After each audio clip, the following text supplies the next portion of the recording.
Let me know if I look decent. Well, I can see you. Well, that's good. It's good to be seen. If I'm 6 foot under, you'll never see me again. There you go. So it's good to be 6 feet above ground.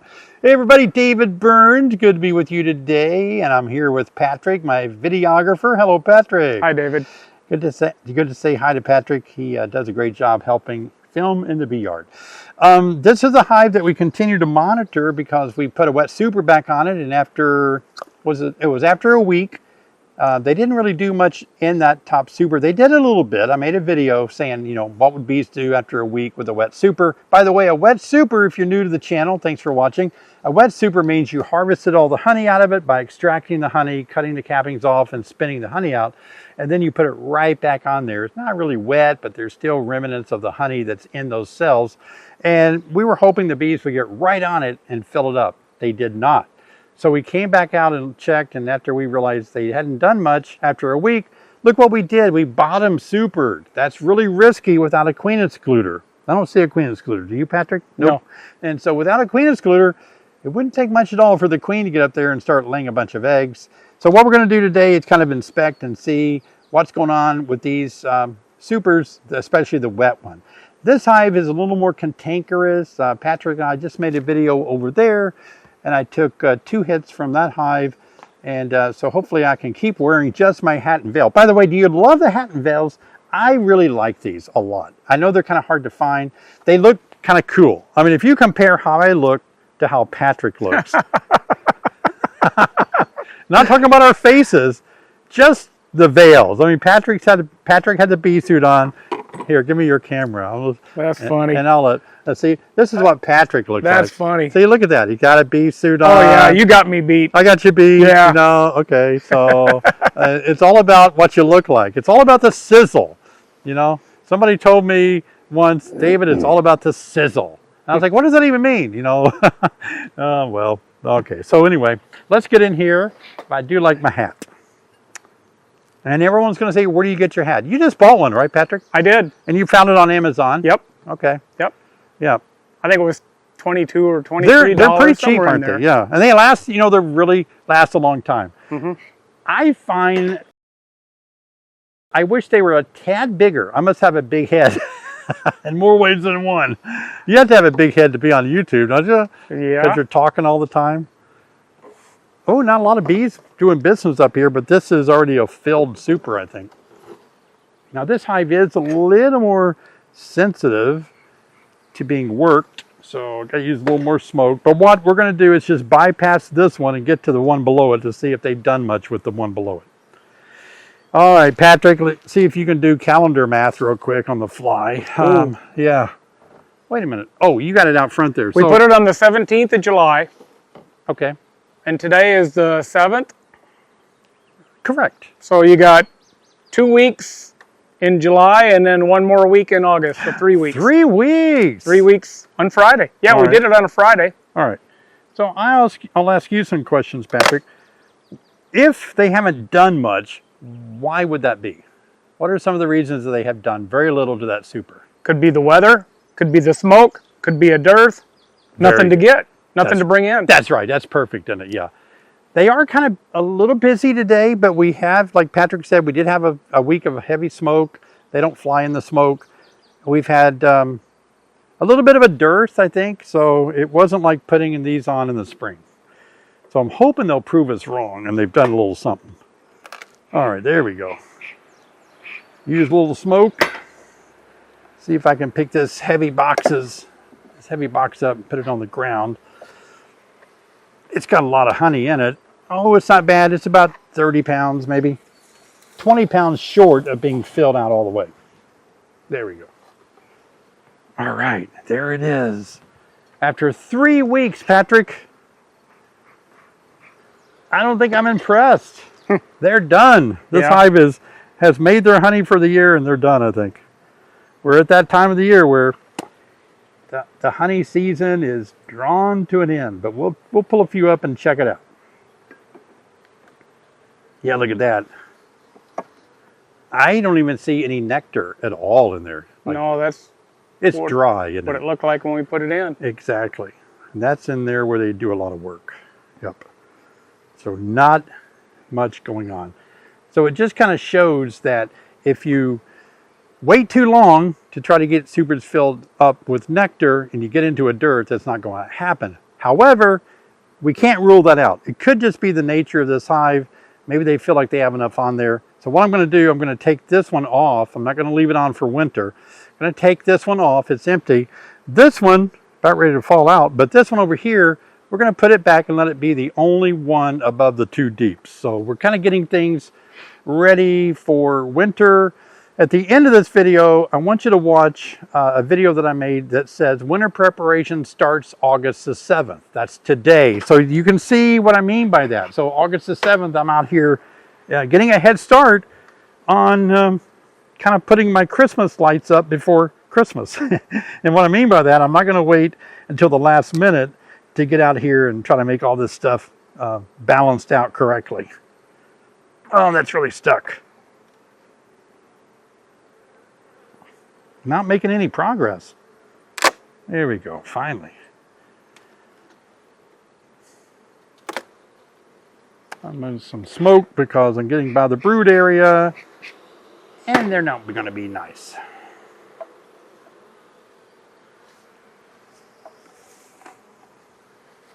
Okay. All right, let's put this one on for him.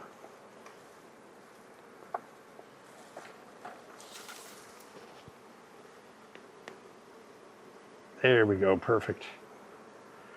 And we'll push all our frames in position 2 ways. Push them down, and then we need to push them, make sure there's no gaps in the middle. So we kind of give them a little space on each side like this. That fills all the gaps and keeps wonky comb from happening. Now we can put the top back on. There we go. But I want to take you to one more hive before we draw a conclusion about are bees able to draw out. I put a big deep super on a new package that was desperately needing more room.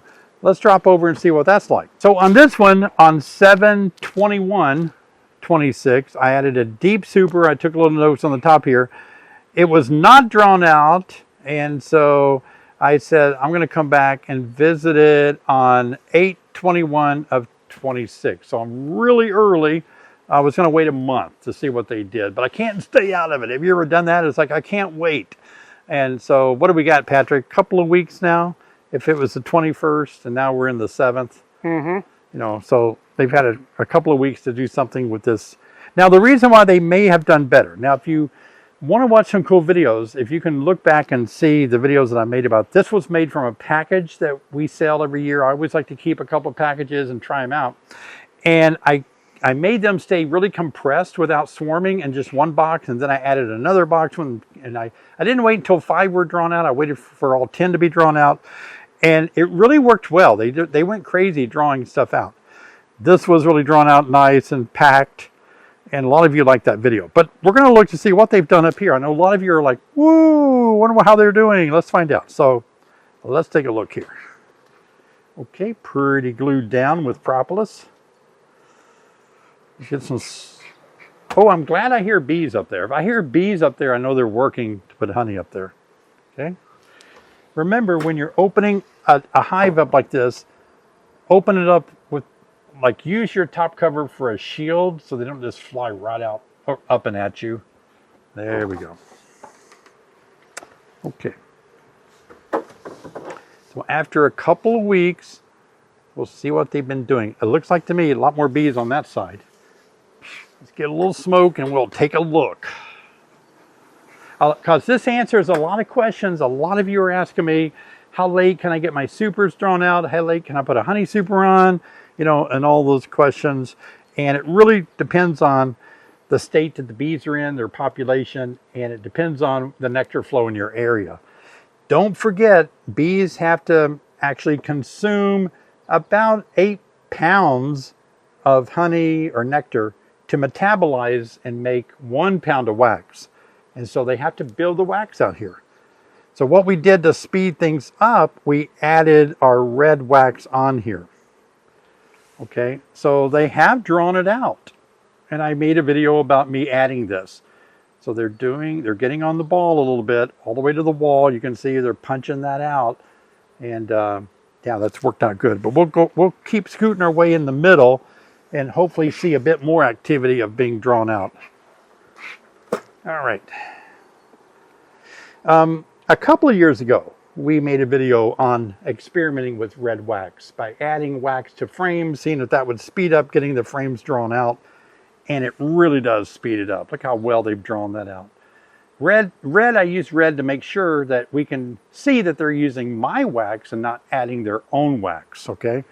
If I didn't color the wax, then I wouldn't know if they were just using my wax or making their own. All right. Let's keep going across.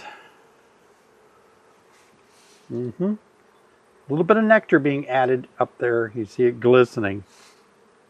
So they are adding some nectar, just some of it there as we get closer to the middle. This is where beekeepers make a mistake. They just keep going without smoking. And that's why it's easy to get stung and get a hive kind of excited. It's like to keep smoking about every couple of frames to keep them calmed down. All right, let's see if we get any better here. Yeah, the more we go, the more it gets drawn out. Look at the color shift. So they use the red to draw this out to a point, but now they're adding their own wax. Isn't that interesting? Interesting. A little bit over here too, adding their own white wax to the red wax. So I guess that means we could have added more red wax. That they stretched out our red wax as far as they could, and it wasn't enough. They had to go and resort to adding their own white wax. I like doing these little backyard experiments like this. It tells us a lot of information.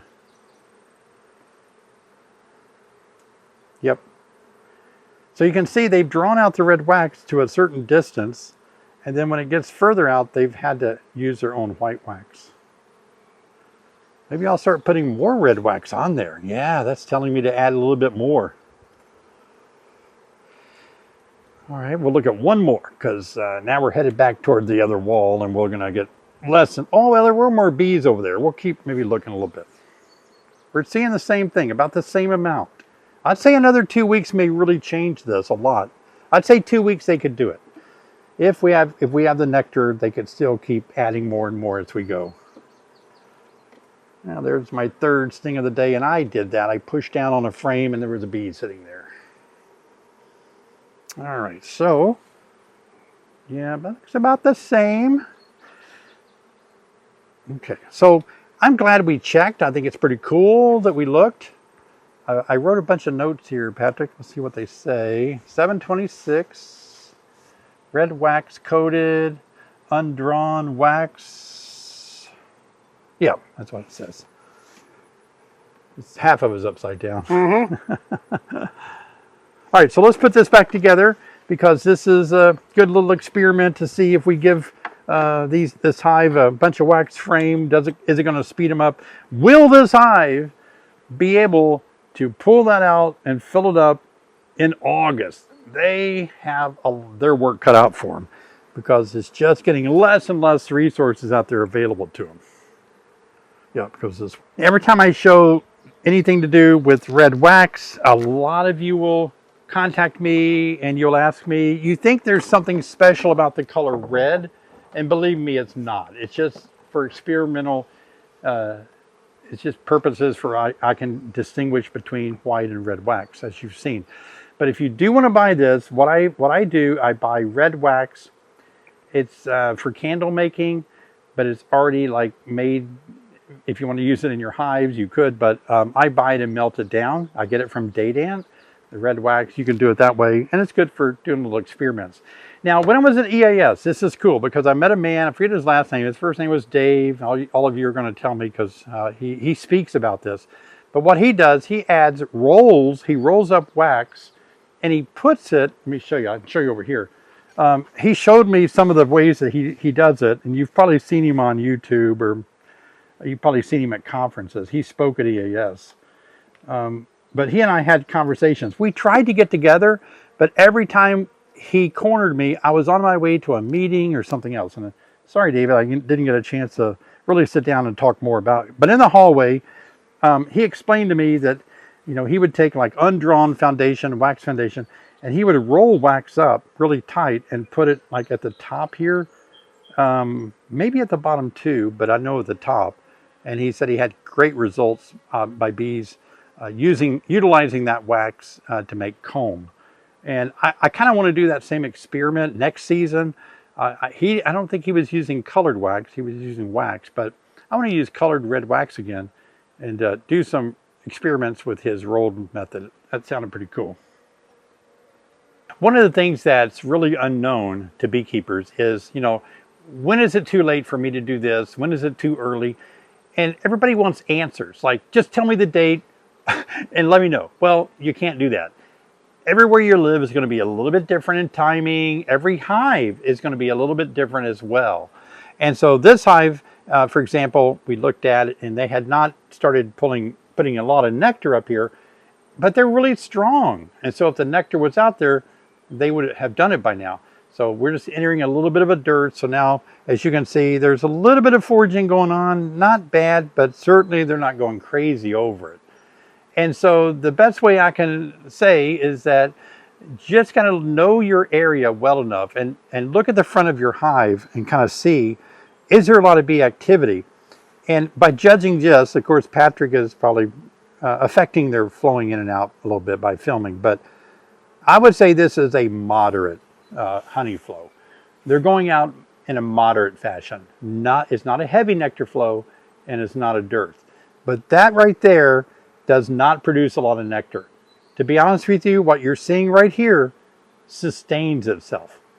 This is sustainable. That means they're turning what they're bringing in to feed their brood, to keep the whole hive going. Do you understand? So they're really not adding to it, but they're not losing. They're maintaining.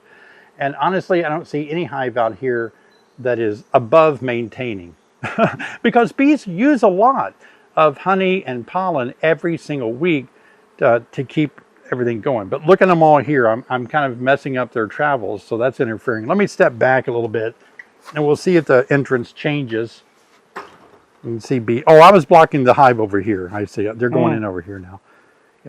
Yeah, so definitely the red bottom deep over there, that they're only maintaining.